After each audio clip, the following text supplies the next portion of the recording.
Hey, it's Mazzy, and you've come here for the best of 2021, the best albums of 2021. Now, best, as always, is subjective. So, really, what you're coming here for, or what you're going to hear right now, and we're going to see, are my favorite albums of 2021. Two sections here. I'm going to start out with a bunch of reissues that I think are just fabulous reissues of 2021. And then the second part will have all the new records. I'm not doing a basic top 10 list. There are more than 10 in each category, and I'm not rating them. No 1 to 10, 10 to 1. Record Store Day came out with Sam Cooke and the Soul Stirrers, this 3 10-inch version of his pre-secular recordings. Some amazing gospel music. The Godfather, not really the father of soul music, the greatest soul singer ever, the man who invented soul. That's the catchphrase I was thinking of. Fantastic record, 3 10-inch records. This is on Craft. They do a really nice job. I believe QRP presses their records, but I just wanted to showcase this. I did in my Record Store Day video, and for me, this is my favorite listen of this year, at least one of them, really high up there.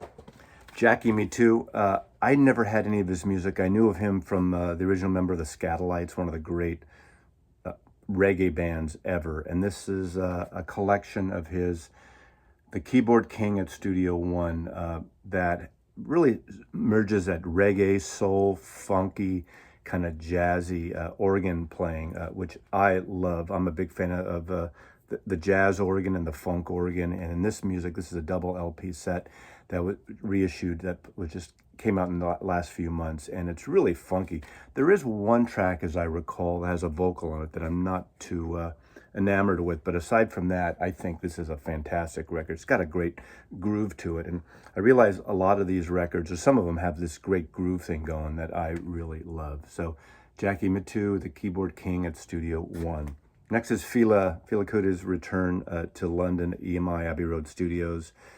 This was recorded in the early 70s, and it's a fantastic record.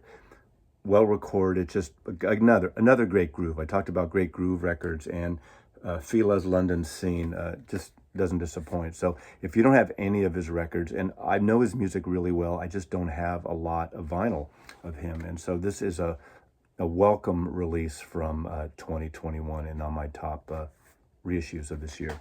Going in a totally other direction now, Kid A Amnesia.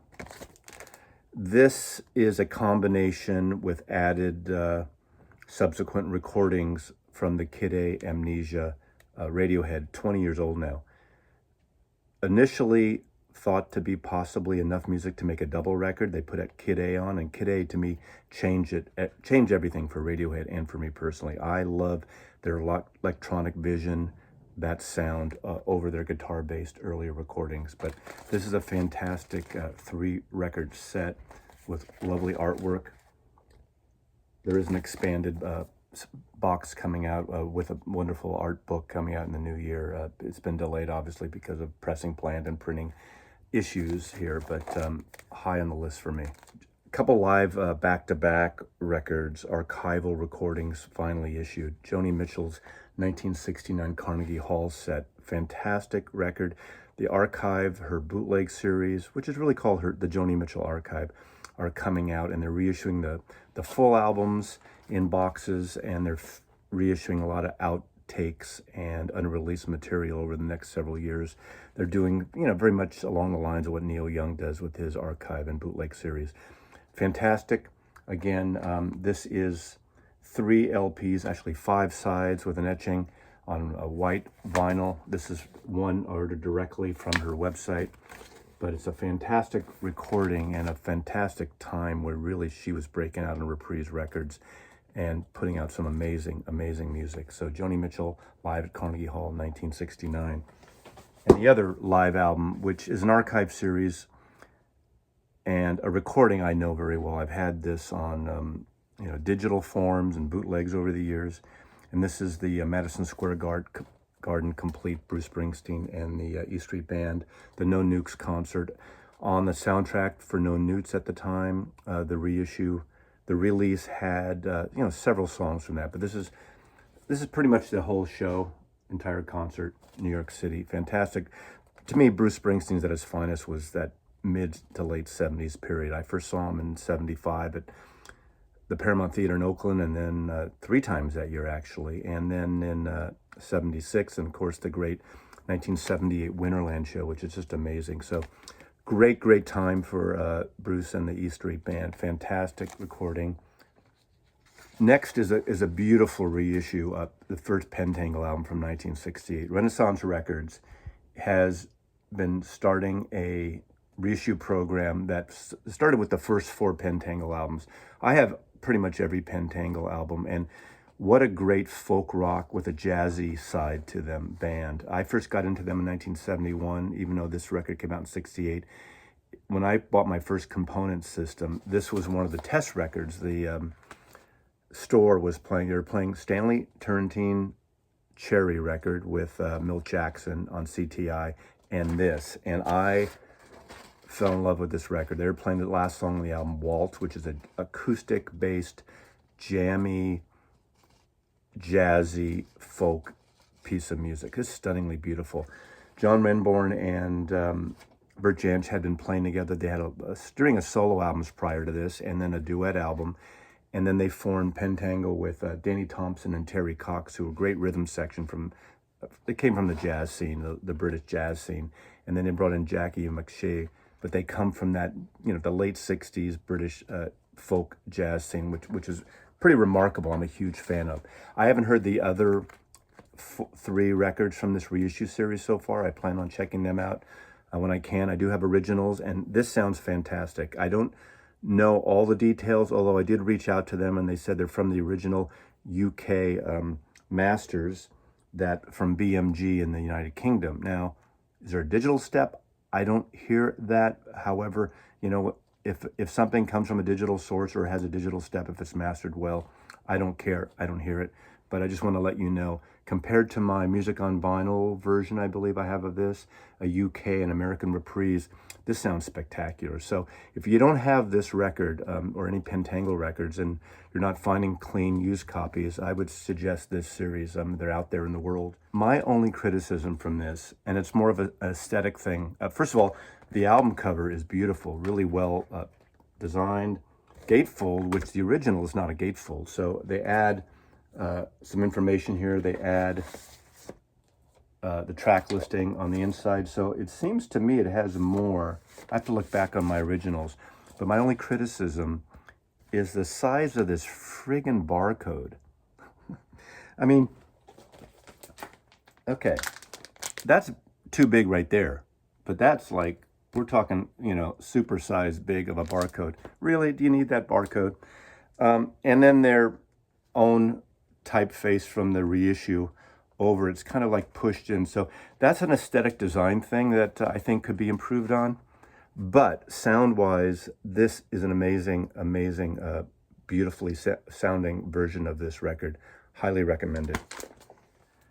I'd be remiss if I didn't include any jazz records when you're talking about reissues in 2021. The last 3, 4, 5 years have been just an amazing time for jazz fans. It goes back, to the mid 2000s when Music Matters Jazz started going to analog tapes and working with mastering engineer Kevin Gray and putting out those great first double 45s and 33 reissues, as well as Acoustic Sounds did a great series of jazz reissues for Riverside and Prestige and even Impulse. And there's so many I could choose from. The Tone Poet series, the classics from Blue Note Classics, the Acoustic Sound series. I picked 3. Now, one I don't have here, it's this beautiful recording, and that is the great UHQR issue of Kind of Blue, the Miles Davis album, 33 1/3, where they pressed 25,000 copies. They come in that big box.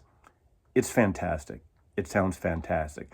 There are some issues. I'm surprised for the price of that. It's not a quiet record. It's supposed to be super vinyl, and it's supposed to be super quiet. My copy sounds great. It's the best sounding version I have, but it's not totally quiet. They took the stampers from the classic series from mid 2000s, that Bernie Grundman cut, and it is really wonderful. again, as I said on my channel before, I don't like those big boxes. I think it's a waste of space. It's a waste of money. It looks like library spine based on a sort of a classical box sets of the 50s, or to me is outdated, and that's a mess. So I didn't want to include that. So it's not my favorite of the year, even though I love the record. There's an asterisk there about that. But then 3 I included are Mingus, Mingus, Mingus. And this is from Impulse, these reissue series again. Actually, it's Mingus times 5 Minguses. Fantastic sounding record, beautiful record. Like the Impulse records, it has this great gatefold, very much like Tone Poet is doing. The Stoughton jackets. These are archival sets. These are audiophile dreams. This is a gorgeous record. If you like Charlie Mingus, I suggest this and Sinnerman is something, or 2 records you should check out. There's a whole lot of Tone Poets this year, and I like almost every single one. But this one is special in a different way. This is Andrew Hill's Passing Ships. It's a double album. It's, again, a Stoughton cover, beautiful session photographs. I think this may be the first time at the color. This is from... This is in the late 60s, I believe, that this was recorded. Oh, 1969, yeah. This is almost like neoclassical. It's jazz music, but it's a larger ensemble with Joe Farrell, Woody Shaw, Dizzy Reese, Julian Priester, Bob Northern, Howard Johnson, Ron Carter, and Lenny White. And it has these sort of larger ensemble, classical jazz fusion overtones. And it's a gorgeous record. This has probably been on my table more than most of these records. I've gone into this whole phase too. As much as I love bop and post-bop and even bebop, I really like this sort of fusion of artists like this. And later in my new releases, you'll hear some that I just think are beautiful this year. Last but not least is Jazz Sur Seine, Jazz of the Seine. This is a wonderful set by Milt Jackson, Barney Willen, Percy Heath, and Kenny Clark, which is basically 3/4 of the modern jazz quartet. Sam Records issues a lot of sessions that were in Paris when all the expatriate jazz artists were there in the late 50s into the 60s, doing these great recordings that were never officially released here, most of them. And this is a wonderful session. It's an easy session, and it's just beautiful. I'm a big fan of modern jazz quartet. They don't seem to get a lot of love here, but I think this is a great session. Sam Records puts out these really reasonably priced and beautiful reissues. This is from, originally it was on the Philips label out of France. Their records are reasonably priced. They're somewhat harder to get. You can check out the online retailers.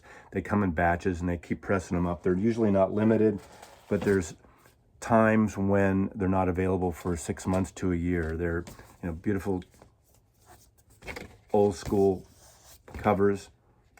Fantastic. A little thin, but European records always had those thin covers. I highly recommend pretty much anything on Sam Records, especially if you can pick up the series of 3 or 4 Chet Baker records when they come back in print. Check them out. So that's it for the reissue series for 2021.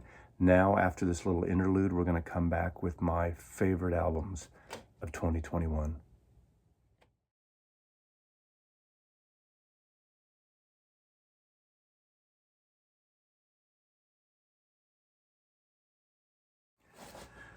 So here we are with my favorite albums of 2021.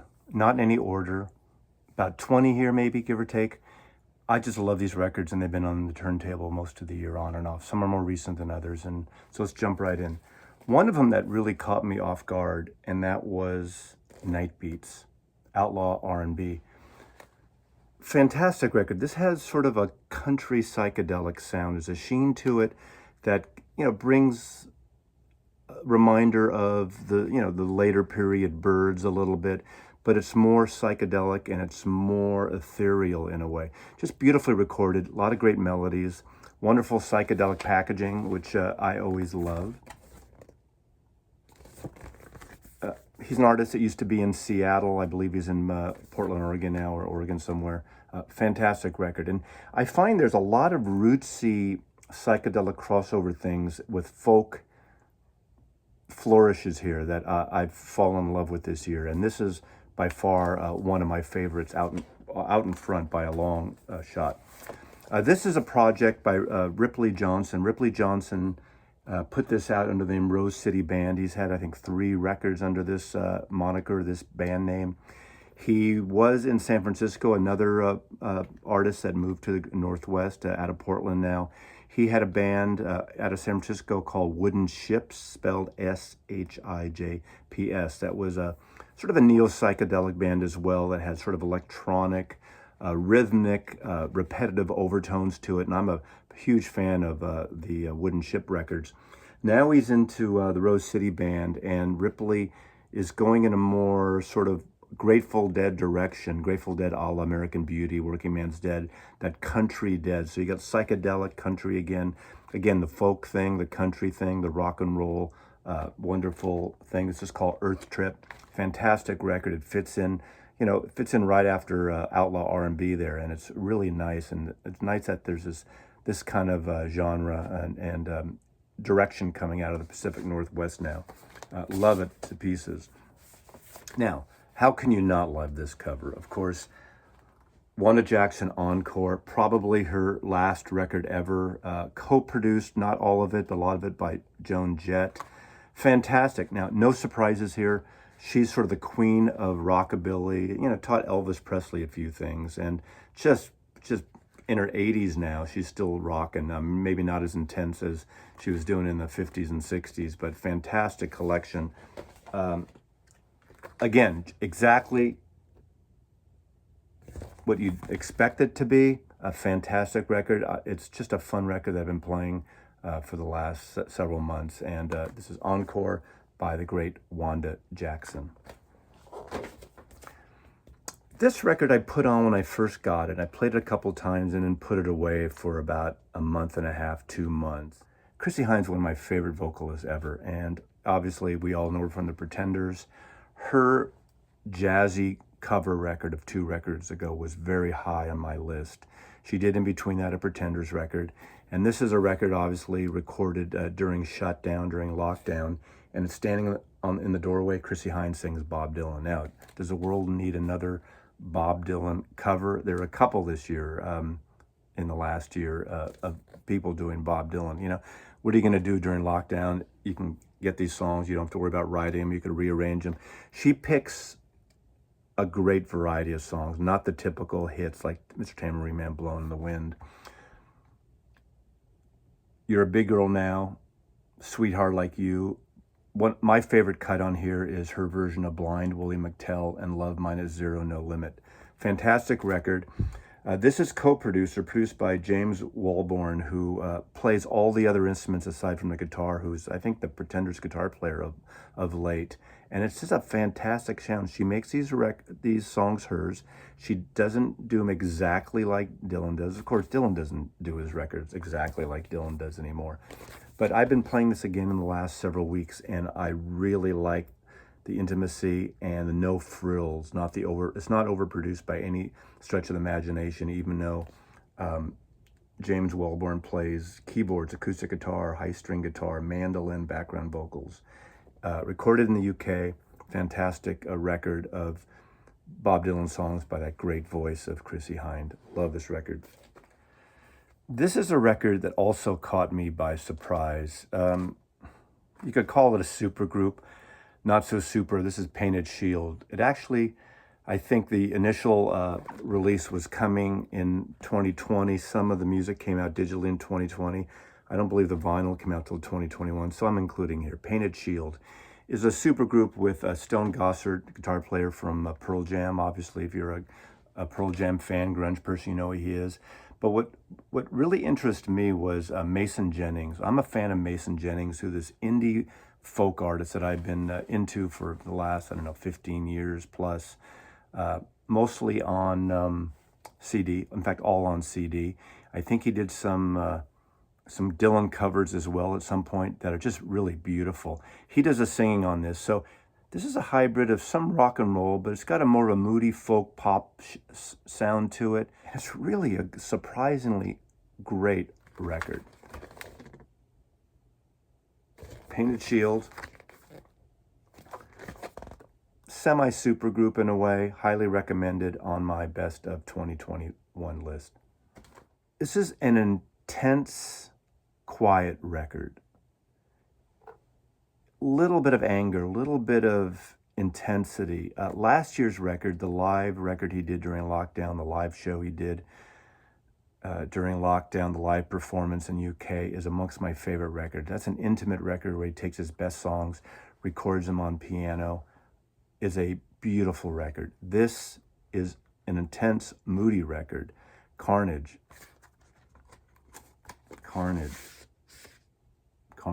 Nick Cave. I like everything he does. Ghosteen, several years ago, was amongst it might have been my favorite of that year. But a lot of people who like his heavier, belting out stuff, or his Grinderman albums, aren't into some of this stuff. This isn't as moody as that album, but it has, in fact, it's more intense, and it's surprisingly intense, being something so quiet in a way. So Carnage by Nick Cave and Warren Ellis. Now I'm going to go in a completely other direction. I've not been afraid to show major pop releases on my channel. I'm not afraid to profess my love for ABBA. I love ABBA. This could have been a disaster. They recorded this over the last 5 or 6 years. They're going to go on a virtual tour, which is not them, Industrial Light and Magic, George Lucas's digital company, effects company is producing this London building performance space that ABBA is going to be digitally, virtually performing in. This is a fantastic record. This grows in stature, this grows in enjoyment with every play. It's a fun record. They sound like this could have been recorded around the time. It's a lot of melody. It's less danceable like their last records, like Voulez-Vous and that period, but their vocals sound great. Their pop sheen is still there. If you're not a fan of ABBA and you didn't like what they did on their first tour 40 years ago, you're not going to get into this. But this is a fantastic record. It's a record I play constantly. When I was driving down to San Francisco recently, this was on the box and coming out all the time. There's the digital versions of that. ABBA Voyage, fantastic. Schmaltzy as hell at times, but just a gorgeous record. ABBA Voyage. Mixing it up here a little bit, this is a record that was gifted to me this year by my friend John, Digital Gramophone, who has a channel. And this is Amethyst Kaya. When he first sent me this record, I played it twice, and I enjoyed it, and I wasn't quite sure what to make of it. It's a bit of a mix. However, it's really interesting. It starts out almost like, again, folky schmaltzy. You got a little Joe Armitage in there.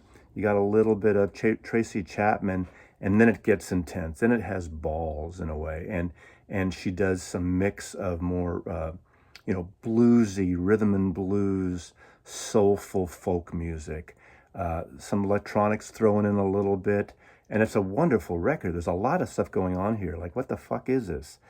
How do you define this genre? Do we have to define these genres? I get some criticism once in a while when I do these subgenre videos. That's not a thing. That's not a prog record. That's not an art rock record. That's not a folk rock or folk psychedelic.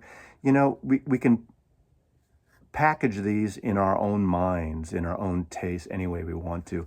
There's a lot of stuff going on here, and this is a really interesting record. She's a phenomenal player and singer, and I just, this took a while for me to get back into, and I forgot about it literally for 4 or 5 months, and then I put it on again, and I played it like 3 times in a row, and I think it's a fantastic record. It's called Wary and Strange, Amethyst Kaya, one of the best records of 2021.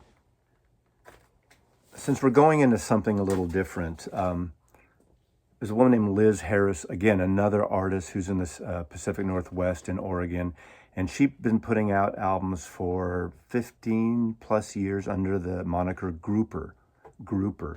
This is her latest album, Minimal Grouper, Shade.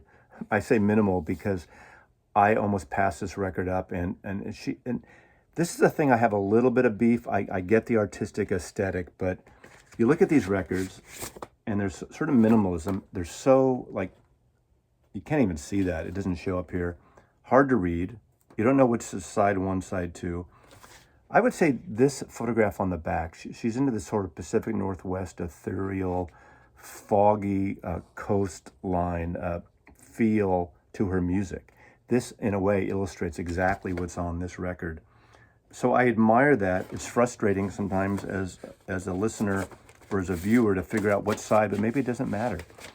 What's interesting about this record, the songs on here were recorded over a 15-year period, and this was just released in the last month or two, literally towards the end of the year. She used to do a lot of noise, soundscapes where it sounds like there's a fan or a hydraulic leaf blower in the other room while she's recording this record, or some of her records. Some of her records are all like this, and this is different. The opening cut sounds like that. There's a leaf blower in the other room while she's recording, and then it just quiets down, and it's just her acoustic guitar. It's a folk record. It goes back and forth a little bit. I don't know if that's a timeline thing of the noisier tracks are from earlier. Now she's getting in a more minimal folk style. She uses, I think, tape loops and effects, pedals, things like that. I don't know all the details about it, but it's a fantastic record, and it's very interesting, and it's hard to define. Again, it's in the freak folk vein. It's in the folk, psychedelic folk rock. It's in noise folk. We can name and make up any genre name we want for this, but this is grouper. Again, I find it very interesting and very, very rewarding if you take the time and get into it. Now we're going to go through a couple albums that are huge chartbuster albums that I like, and one of the best albums this year, and I don't know why it surprised me, but it's a new album by Billie Eilish. It's her second full album. Her last album 2 years ago was unbelievably wonderful. This is Happier Than Ever. And it's such a sad, beautiful cover. This is a quiet record. And ironically, showing this right after the grouper record makes sense because there's a similarities of this kind of quiet whispering in her voice. I'd say no more than 2, maybe 3 records are mid-beat. Nothing is upbeat, fast, danceable, but there's some mid-up-tempo things. This is a torch song album. This is like a modern-day Julie London, Peggy Lee. Not that it's jazzy, but it's thematically like that. It's a heartbreak album. It's a growing up album. It's a love lost record. It's a record about the personal side of her and people maybe not understanding her. I mean, 18 years old now, and she's recording this record with Phineas, her brother. And what I love about it is, unlike a lot of these sort of young pop ingenues or, men or women, they have this creative team of writing music and recording music by committee. I can't stand that, where you look at the credits, you look at the Grammy credits when all these Grammy things were awarded, and you see like a Kanye record, even though, some would argue he's a genius, or you find even a Taylor Swift to that point, where there's like a credit list of like this, of the producers, the editors, the writers, this is pretty down, her and Phineas and, a few other supplemental people, executive producers maybe, but this is the real deal. She's the real deal. I look forward to what she does over the next year.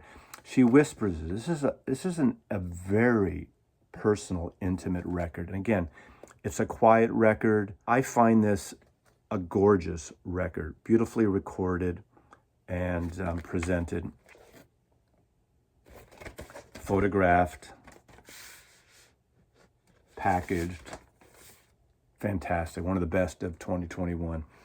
And that brings me to another, major artist these days who, in a way, I love that she controls her artistic destiny as well, and that is St. Vincent. St. Vincent's Daddy's Home. Again, what's with these women going blonde this year? This is the year of going blonde during lockdown. This is her 70s record. If you're a fan of early 1970s music, whether it's Steely Dan, whether it's the singer-songwriter James Taylor, Carole King music, this record's for you. It's fantastic. There's a lot of stuff on this record, a lot of different direction, but it's got a great feel. She's a fantastic guitar player. If you ever have a chance to see her and see her play her leads, she even has a signature guitar put out by Music Man, a St. Vincent model, which is fantastic. The feels of this are intimate, but again, I'm repeating myself, but that 70s vibe, fantastic record. This is a record also that you really need to play several times. We all buy these records, and sometimes it's a record you throw on and you kind of file it away, or at least put it in the bin for a while, and for some reason you skip it. Don't skip this record. Keep putting it on. Keep putting it on. Remember in the 70s, those of you who were around in the early 70s, you get a record and you'd play it to death. This is that type of record. There's so much here. It's a brilliant record. It's a personal record, but well, maybe it's not so personal, but it's brilliant. And Daddy's Home, great record. This is a record I bought only because of this cover originally. This, to me, is this amazing, almost like the great art directors of the 1960s, typeface artists, Saul Bass designers, Milton Glaser designers, plus many others that I can't even think of right now. Odds and Ends. This is the Rugged Nuggets, an outfit out of Southern California from the Valley, instrumental record that's got a groove, soul groove, funk, easiness to it. This is like a cocktail record. This is like the band War without the vocals, where it's got that, Southern California soulful sound. This is on Coal Mine Records, but it's just a fun record. That's what the record sounds like. It does. You could, it's got that, I don't want to say, I almost want to say Sade without the singing. Not quite that upbeat and in your face, but it's got a great groove. This is a great groove record. And Odds and Ends, the Rugged Nuggets, with that cover, you can't go wrong. Coal Mine Records, fantastic sound. I'm going to end with 3 records that don't feel the same, but I kind of group them together for obvious reasons. One is a record that is just fantastic, and I'm not playing favorites here, but this is Balmorhea, The Wind. Those of you who watch my channel, watch the Four Corners videos, Michael Muller from Southern California, formerly from Austin. This is his duo. They were from Austin, Texas, recording, and this is their debut on Deutsche Grammophon, and it's neoclassical, it's intimate. There's some guitars, there's some string instruments. There's a beautiful, gorgeous piano, double bass, obviously I said cello and bass clarinet, and there's some ethereal vocals and female poetry narration in some cases. Great record, a very quiet record, but a gorgeous record. There's this sort of minimalism that I'm also into, and the next couple of records are the last 2 records in a way. But I'm looking forward to what they're doing next year. So Balmorhea's The Wind, one of the best albums of 2021. Next, a record that kind of surprised me, and it's Promises. This is Floating Points and Pharoah Sanders. Now, who's Floating Points? European, from the UK, electronic artist, DJ, producer, hooks up with Pharoah Sanders, a great jazz, somewhat avant-garde jazz out there, a saxophone player who was into his 80s now, possibly, and the London Symphony Orchestra. This is a mood piece. Now, Floating Points is a moniker for this artist, this DJ, this electronic artist by the name of Sam Shepard. You probably can see why he changed his name. There's a wonderful playwright actor, late Sam Shepard. So I don't know if that's the reason, but I mean, that would make sense to me. He really brought this together. I think he composed this piece for saxophone and orchestra. And it is a mood piece. It is minimal. It's massage-like. It's ethereal. And it's really beautiful. This record surprised me.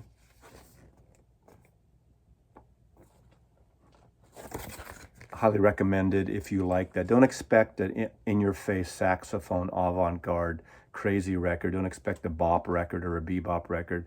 This is like a neoclassical slash jazzy mood piece. Fantastic though. Promises 2 movements on either side, one on either side. Fantastic record. Floating Points, Pharoah Sanders and London Symphony Orchestra.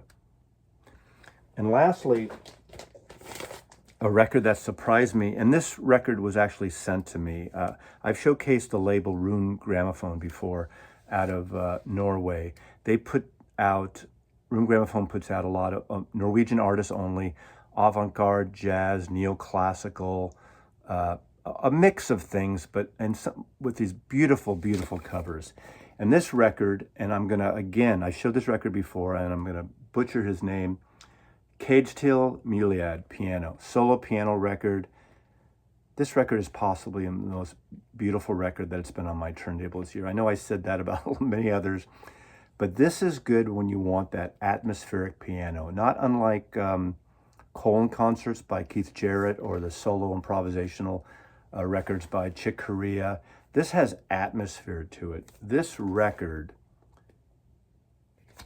has 10 or 11 pieces beginning, Scajon, Dancers, Point of View, Le Petit, Love Story. I want to see this guy live. I want to hear this album played live and his work played live. I think he's touring again. I don't know if he'll ever make it out here, but I highly recommend this record. If you can see that, that's his name. You can pronounce it maybe better than I can. This came out this year on Rune Gramophone. Seek this record out. Forced Exposure is a site in the East Coast that you can buy artsy records, avant-garde records for. I suggest this record heavily. Piano by Kjetil Mulid. Don't speak Norwegian. Anyway, these are my favorite records of 2021. Long list, but gorgeous stuff that I would recommend to anyone. If you know my taste, you know where I'm coming from on some of these. So list yours, and I really appreciate it. Thanks for the great year into 2022, and we'll see what happens next year. Mazzy loves you.